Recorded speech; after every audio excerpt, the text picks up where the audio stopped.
berpotensi tingkatkan prestasi, lahirkan profil pelajar Pancasila. Belajar, bergerak, berbagi untuk negeri, kita menjalin kolaborasi. Belajar, bergerak, berbagi untuk negeri, demi bakti pada Ibu Pertiwi.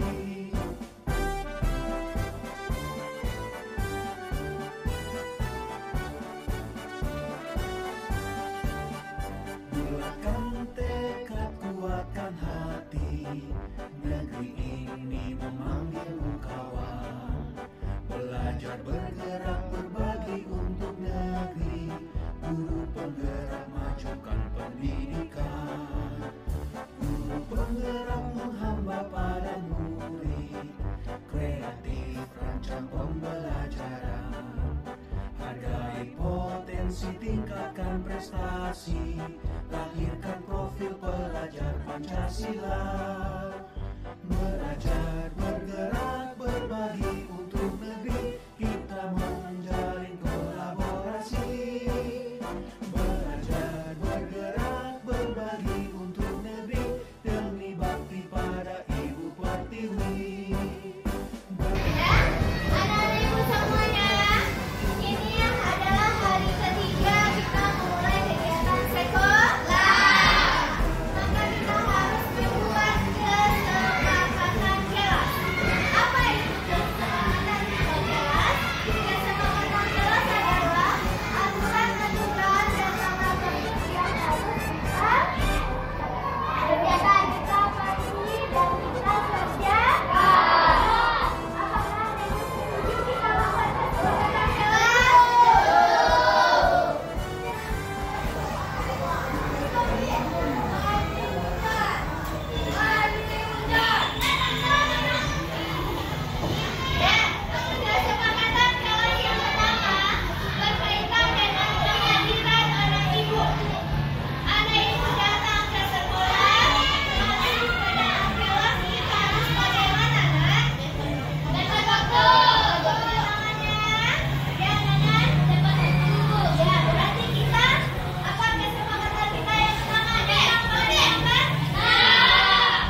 prestasi, lahirkan profil pelajar Pancasila.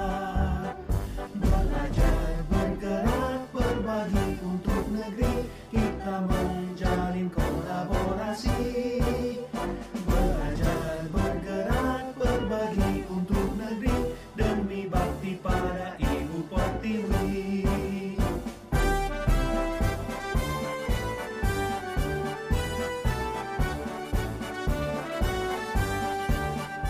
Bulatkan tekad, kuatkan hati, negeri ini memanggilmu kawan.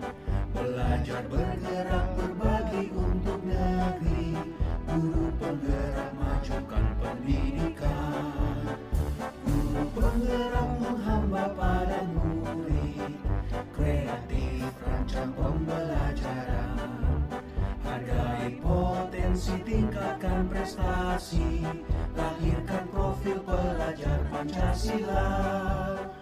Belajar, bergerak, berbagi untuk negeri, kita menjalin kolaborasi.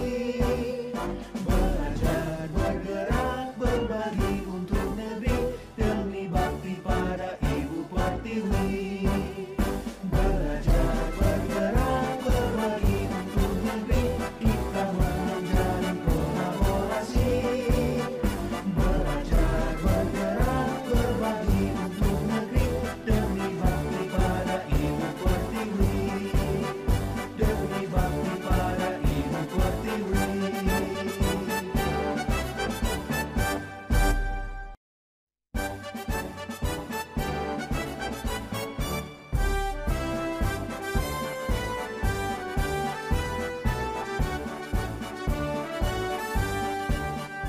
Bulatkan tekad, kuatkan hati, negeri ini memanggilmu kawan. Belajar, bergerak, berbagi untuk negeri, guru penggerak majukan pendidikan. Guru penggerak menghamba pada murid, kreatif rancang pembelajaran. Hargai potensi, tingkatkan prestasi, lahirkan profil pelajar Pancasila. Belajar, bergerak, berbagi untuk negeri, kita menjalin kolaborasi. Belajar, bergerak, berbagi untuk negeri, demi bakti pada Ibu Pertiwi.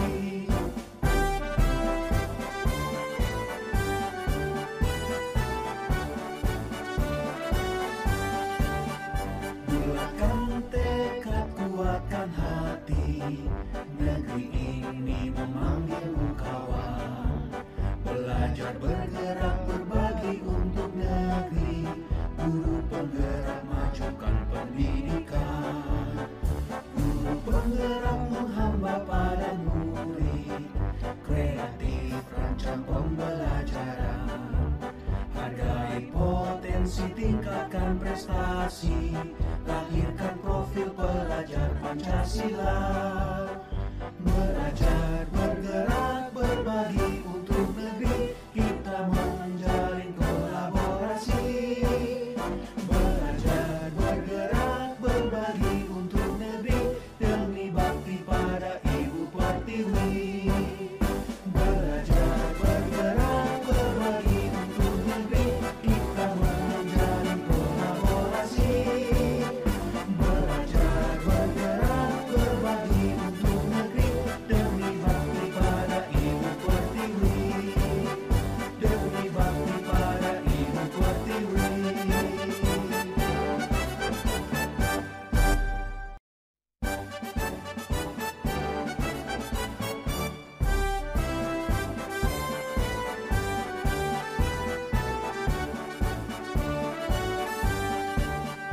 Bulatkan tekad, kuatkan hati. Assalamualaikum warahmatullahi wabarakatuh.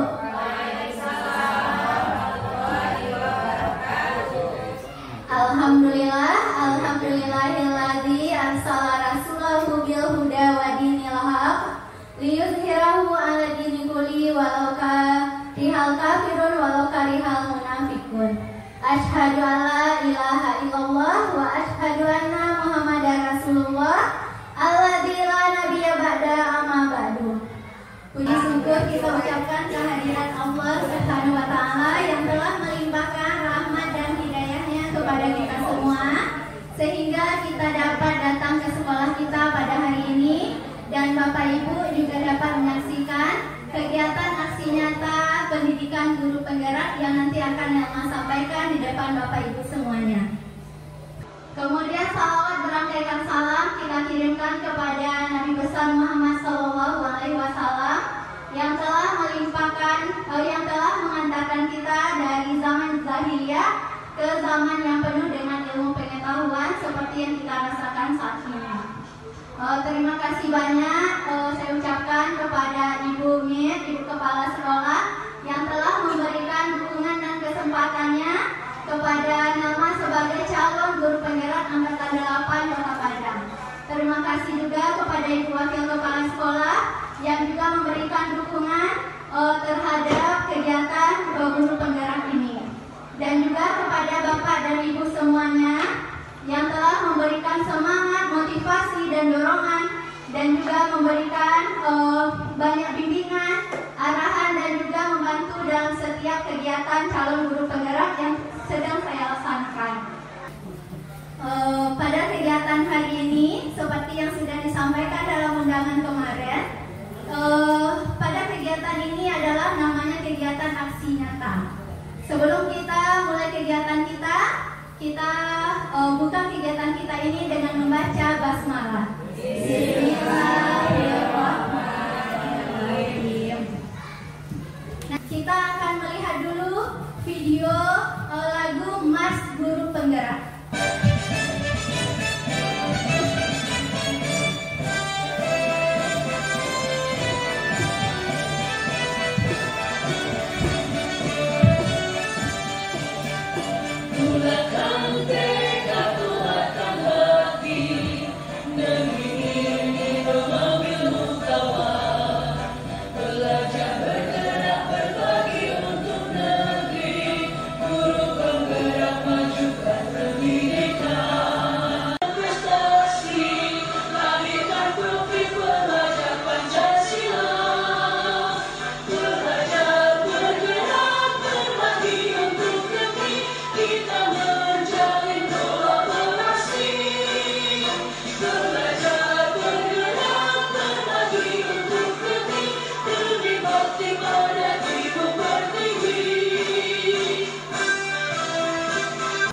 Dengan kita melakukan perubahan tadi, jika apa yang kita lakukan dalam tahapan bakja itu kita laksanakan dengan baik, tentu akan menimbulkan suatu pembiasaan atau kebiasaan baik di sekolah kita. Kebiasaan baik itu disebut dengan budaya positif. Jadi tanggung jawab kita di sini adalah menciptakan lingkungan yang positif yang terdiri dari warga sekolah yang saling mendukung, saling belajar, saling bekerja sama sehingga tercipta kebiasaan-kebiasaan baik tersebut. Jadi kebiasaan baik itu terus berlanjut, tidak terhenti dalam kurun waktu tertentu saja.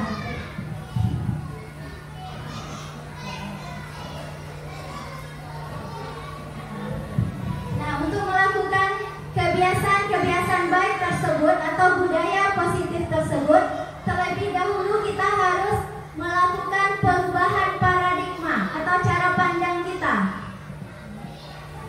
Sekarang kita akan melakukan permainan dulu Bapak Ibu. Permainannya namanya adalah permainan cobalah buka. Ya, kebetulan kita yang duduk sebangku bisa, yang sudah berpasangan, salah seorang menutup tangannya, mengepal tangannya dengan sangat kuat.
Jadi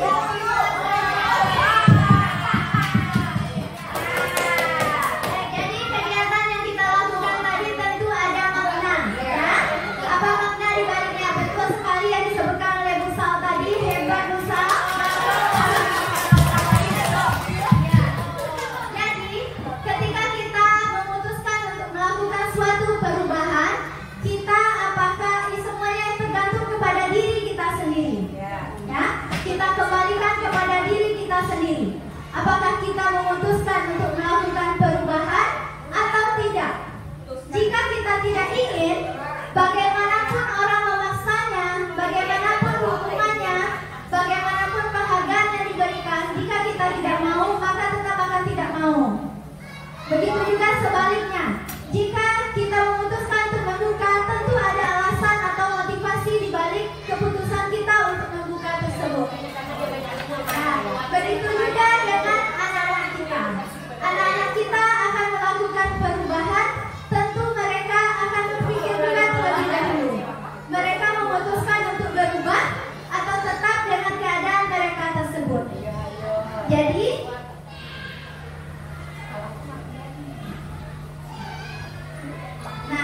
Jadi, dalam budaya positif itu ada istilah namanya disiplin positif. Apa itu disiplin positif? Adanya kesadaran internal yang berasal dari dalam diri kita sendiri, bukan berasal dari orang lain atau pihak luar. Kemudian ada namanya nilai-nilai kebajikan. Jadi sebenarnya sifat manusia itu ada sisi baiknya. Tinggal kita mengeluarkan, mengeksplor bagaimana sisi baik itu agar dapat terlihat dan dapat memberikan manfaat dalam kehidupan. Nah, ini motivasi perilaku manusia tersebut. Ada motivasinya, misalnya tadi keputusan untuk membuka, misalnya ya. Apakah itu untuk menghindari ketidaknyamanan atau karena takut adanya hukuman? Nah, yang kedua, motivasinya mungkin untuk mendapatkan imbalan atau penghargaan dari orang lain.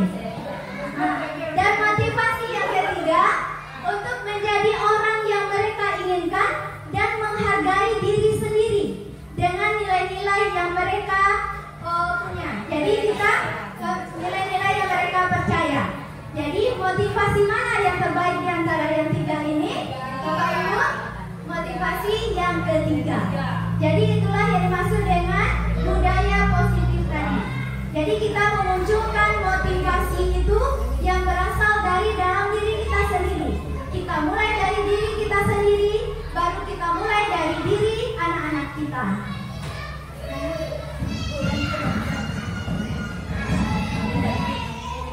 Jadi apa yang harus kita lakukan untuk mewujudkan budaya positif tadi yang berupa disiplin positif dan nilai-nilai kebajikan tadi?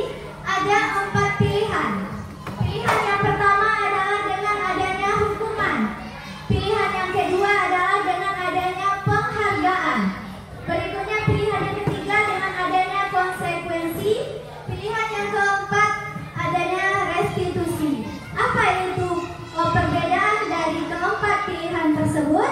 Yang pertama adalah hukuman. Kalau hukuman ini sifatnya tidak terencana atau tiba-tiba.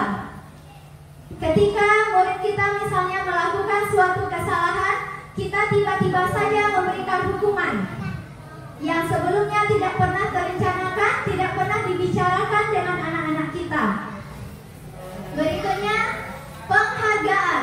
Nah, penghargaan mungkin bisa kita berikan dalam bentuk benda atau apapun yang membuat murid-murid kita itu merasa bangga karena mendapatkan penghargaan tersebut. Tetapi ternyata penghargaan itu menurut teori dan penelitian yang telah dilakukan oleh pakar pendidikan juga bukanlah hal yang efektif dan bukanlah hal yang baik untuk menjadikan murid kita sukses. Apa alasannya? Karena penghargaan itu mempunyai pengaruh jangka pendek dan jangka panjang. Jangka pendeknya bagaimana? Mungkin saat itu mereka akan baik, mungkin jangka panjangnya mereka akan lupa dengan kebaikan yang telah dilakukan. Penghargaan tidak efektif dilaksanakan, kemudian teman-temannya mungkin. Kemudian penghargaan mengurangi ketepatan. Ketika kita memberikan penghargaan, kebetulan anak yang mendapatkan penghargaan memang sangat baik hari itu, sementara ada yang lebih baik daripada itu. Berikutnya, penghargaan menurunkan kualitas. Nah, ketika mengharapkan penghargaan, maka anak ini akan meningkatkan kualitasnya.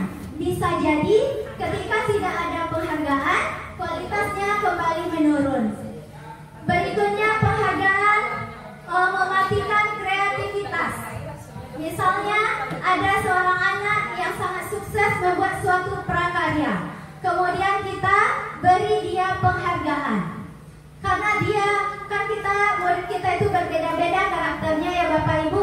Bisa jadi karena mendapatkan penghargaan saat itu, mereka cukup merasa puas dengan keadaannya itu. Mereka tidak mau mengembangkan kreativitasnya untuk masa yang akan datang. Berikutnya, penghargaan itu menghukum.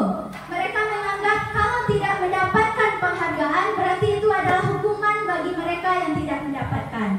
Jadi itulah beberapa alasan menurut pakar pendidikan penghargaan juga kurang efektif. Nah, lalu berikutnya adalah konsekuensi.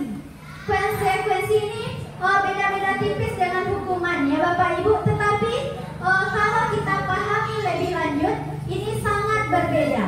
Kalau hukuman, dia secara tiba-tiba kita berikan hukuman, atau akibat dia melanggar, langsung tiba-tiba kita berikan suatu hukuman. Nah, kalau konsekuensi, kita terlebih dahulu membicarakan dengan anak-anak kita. Kita buat suatu kesepakatan kelas. Jika mereka melanggar kesepakatan tersebut, tentu mereka akan mendapatkan akibat dari perbuatan tersebut. Nah, ini contoh kesepakatan kelas yang sudah kami buat di kelas 6B. Kesepakatan kelas ini mungkin biasanya kita sudah menerapkannya, tetapi tidak ada dalam bentuk tertulisnya, tidak ada dalam bentuk poin-poin pentingnya, apa konsekuensi dalam tiap-tiap poin tersebut. Nah, jadi nanti bisa kita lakukan bersama anak-anak kita berdiskusi. Untuk kesepakatan kelas ini bukan guru yang mengajukan, tetapi kesepakatan itu berasal dari anak-anak tersebut. Kita memimpin dan memberi penguatan untuk membuat kesepakatan yang lebih baiknya. Kemudian konsekuensinya juga kita minta kepada anak-anak kita pendapat mereka apa konsekuensi jika mereka melanggar kesepakatan kelas tersebut. Contohnya di sini kesepakatan kelas yang pertama. Nah, untuk kesepakatan kelas ini kita sebaiknya menggunakan kalimat yang bernada positif, ya. Jadi kalimatnya bukan jangan datang terlambat, tetapi datang tepat waktu. Konsekuensinya mungkin yang pertama sekali, kalau nasihat itu sudah pasti ya Bapak Ibu, kita memberikan nasihat dan bimbingan dan arahan kepada anak-anak kita untuk tahap awal. Nah, untuk konsekuensinya mungkin ketika mereka tidak datang tepat waktu. Konsekuensi untuk keterlambatan yang pertama, mungkin pulangnya lebih lama. Tujuannya untuk apa? Mengulang pelajaran. Kalau di situ kami menyepakati 2 kali lipat waktu keterlambatan. Misalnya terlambat 10 menit, maka mereka terlambat 20 menit pulangnya daripada teman-temannya. Mereka akan mengulang pelajarannya terlebih dahulu, dan ketika mereka akan pulang, mereka lapor kepada kita atau pada guru yang berada di kantor saat itu. Berikutnya, konsekuensi yang kedua jika mereka melakukan pelanggaran untuk yang kedua kalinya. Mungkin ditingkatkan lagi tingkat konsekuensinya menjadi 4 kali lipat waktu keterlambatan.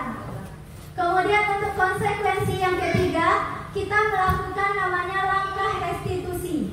Seperti pengertiannya yang sudah dijelaskan sebelumnya, nanti kita akan melihat apa itu langkah-langkah restitusi. Kemudian untuk konsekuensi yang keempat, kita menyampaikan dan memecahkan masalah bersama orang tua. Tetapi ini kita bisa sesuaikan dengan permasalahan yang dialami oleh anak-anak kita. Bisa saja konsekuensi 1 dan 2 kita skip, langsung ke konsekuensi yang ketiga atau yang keempat. Kita sesuaikan dengan keadaan permasalahan yang terjadi.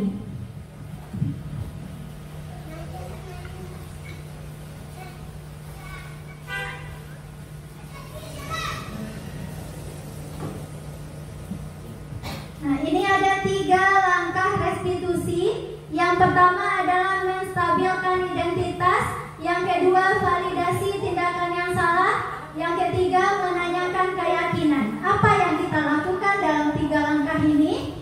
Yang pertama, menstabilkan identitas.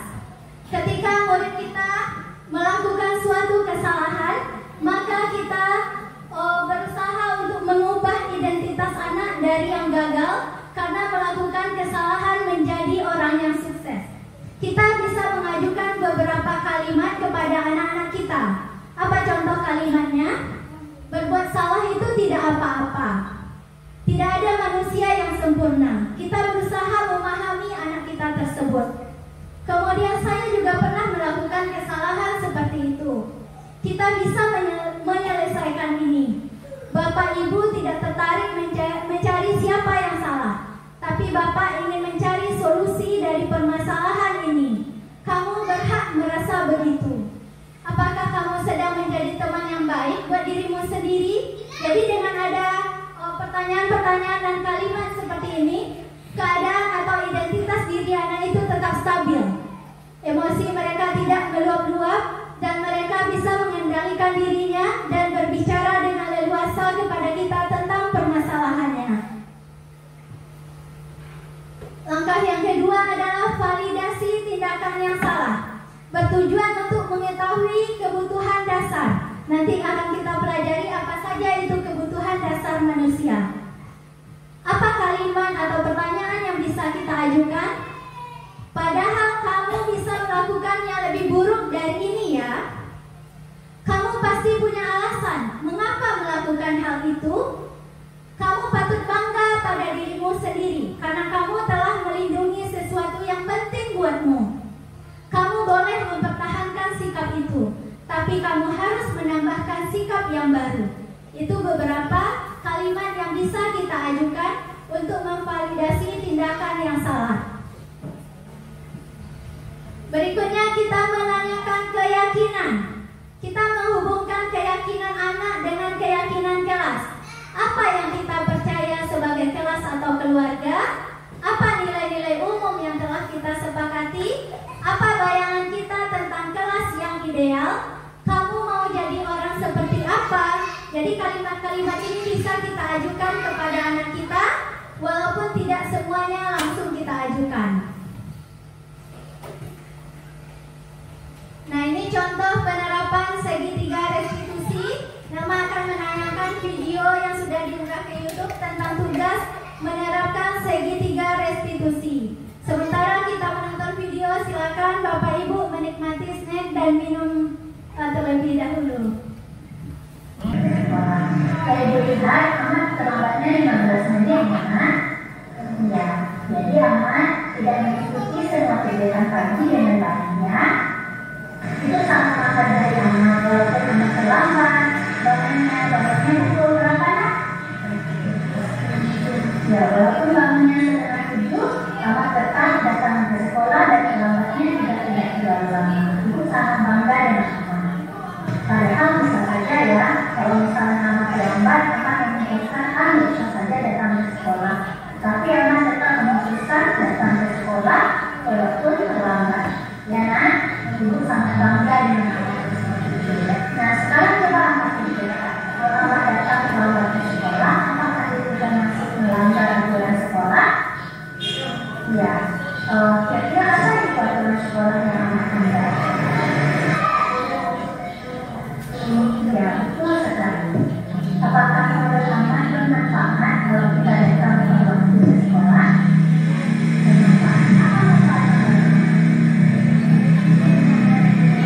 Ya, kita sekali yang pertama tentu kita tidak melanggar peraturan sekolah. Ya, betul sekali. Jadi kalau kita datang pada waktu kita bisa ikuti semua kegiatan dari awal sampai akhir dengan baik dan tidak terburu-buru. Nah, apakah amat mau memperbaiki kesalahan anak ini? Bagaimana cara memperbaikinya? Ya, pintar sekali. Amat tidurnya lebih cepat. Kalau mau bermain dengan adik, kapan nak? Nah, siang hari kita bermain dengan adik ya. Kalau malam hari, apa Apa yang kita lakukan? Ya, bagus sekali. Ya, tangan seperti itu ya, nah, tetap semangat ya, anak. Ya. Kemudian, nah, sama-sama, nah. Kamu sudah boleh kembali ke dalam kelas ya, nah. Sama-sama, nah. Waalaikumsalam. Dan Pancasila belajar bergerak berbagi untuk negeri kita menjalin kolaborasi. Belajar bergerak berbagi untuk negeri. Assalamualaikum Bu. Ya, waalaikumsalam. Silakan duduk, Mas. Tadi sudah pelajaran dari kelas pada saat belajar agama ada yang mesti mana? Ya kan ada sendiri. Oh, salah sama sendirinya. Karena dia tidak sendirinya. Apa juga sukanya sama? Mengambil dari sebentar. Oh, yang bedanya pensiunan. Terus apa yang saya mengambil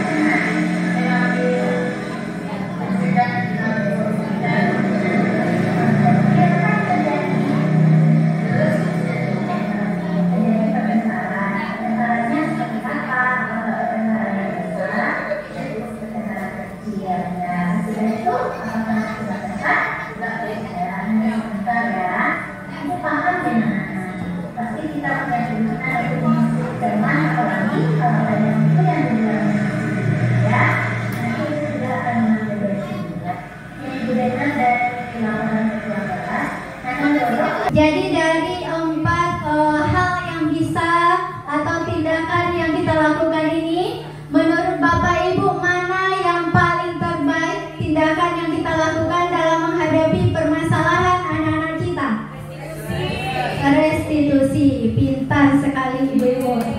Nah, jadi selain restitusi, konsekuensi juga adalah yang terbaik. Dengan melakukan tindakan konsekuensi atau restitusi, kita harus memahami dulu terlebih dahulu apa kebutuhan dari anak-anak kita.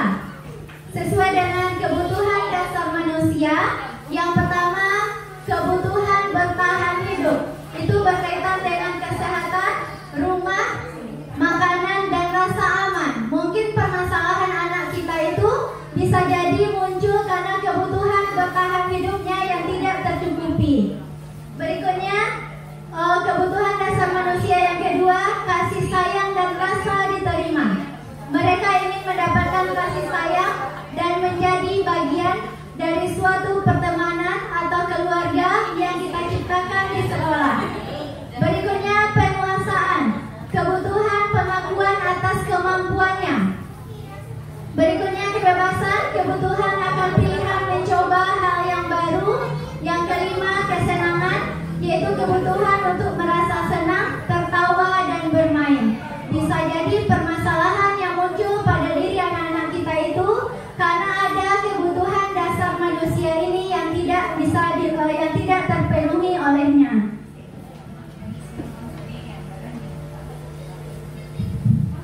Dan menurut Diane Gosen, guru perlu meninjau kembali penerapan disiplin di dalam ruang-ruang kelas kita. Walaupun kita sudah menerapkan disiplin, apakah itu sudah termasuk disiplin positif dan budaya positif di lingkungan kita? Apakah yang kita laksanakan telah efektif atau hanya terpusat pada kita sebagai pendidik? Apakah itu sudah memerdekakan murid kita? Apakah sudah memandirikan murid kita? Semuanya tentu ada alasannya. Nah, kita lihat dulu posisi kontrol atau posisi kita sebagai pengendali di sekolah. Ada 5 posisi kontrol kita.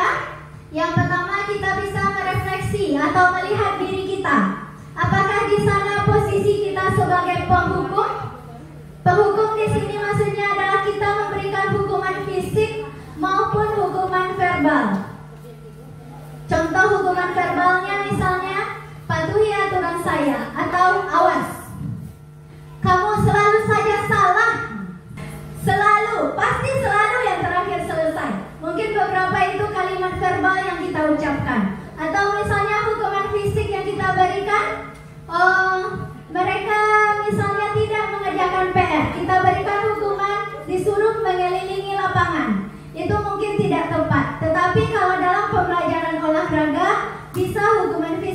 berikan yang sesuai dengan kegiatan olahraga yang kita laksanakan. Siap Pak Tio? Nah, berikutnya, apakah posisi kita sebagai pembuat merasa bersalah? Nah, apakah mentang-mentang murid kita merasa melakukan kesalahan, kita buat dia dalam posisi merasa bersalah? Nah, walaupun di sini suara kita lembut, kemudian kita mengucapkannya dengan kata yang lambat, tetapi itu membuat anak kita yang bersalah merasa tidak nyaman, merasa bersalah atau rendah diri. Bisa jadi kalimat kita seperti ini: Ibu sangat kecewa sekali dengan kamu. Kita mengucapkannya dengan lembut, tetapi membuat anak kita merasa rendah diri, merasa tidak nyaman. Berapa kali Bapak harus memberitahu kamu ya? Gimana coba kalau orang tua kamu tahu kamu berbuat begini? Ya. Berikutnya, posisi kita sebagai teman. Kalau posisi sebagai teman, kita mengucapkan suatu kalimat atau menegur murid kita dengan kalimat yang bersahabat disertai dengan humor. Ayo bantulah demi Bapak ya. Ayo ingat tidak bantuan Bapak selama ini. Pokoknya kita menyampaikan kalimat yang berupa menganggap kita adalah teman mereka. Kemudian apa hal negatifnya dari posisi kita sebagai teman? Jika kita ada, mereka akan merasa bergantung kepada kita. Tetapi ketika kita tidak ada atau kita tidak membantu mereka lagi, mereka akan kecewa. Saya pikir Bapak atau Ibu teman saya, ternyata tidak ya. Sekarang kenapa saya tidak dibantu ya? Mungkin seperti itu. Jadi murid merasa dikecewakan dan tidak mau berusaha lagi.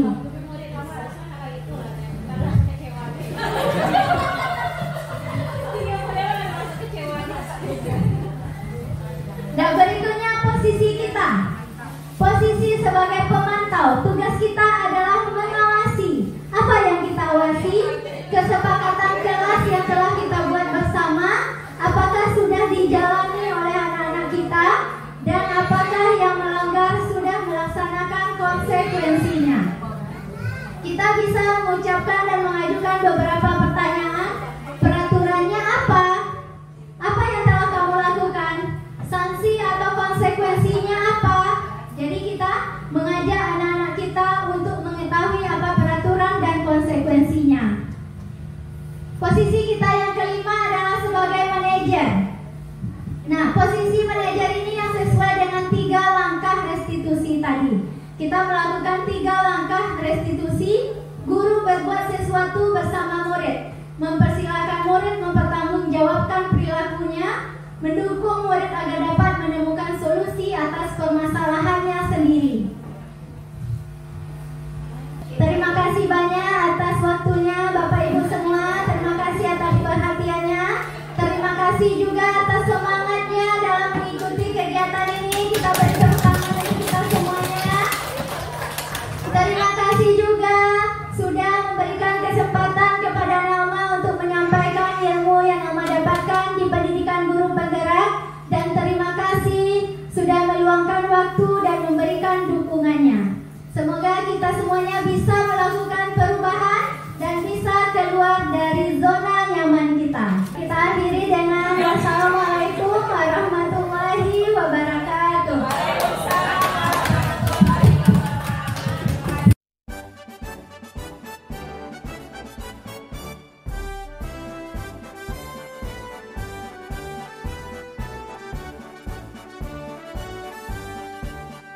Bulatkan tekad, kuatkan hati. Negeri ini memanggilmu kawan. Belajar bergerak berbagi untuk negeri. Guru penggerak majukan pendidikan. Guru penggerakmu hamba pada murid. Kreatif rancang pembelajaran. Hargai potensi, tingkatkan prestasi. Lahirkan profil pelajar Pancasila. Belajar bergerak berbagi untuk negeri. Kita menjalin kolaborasi.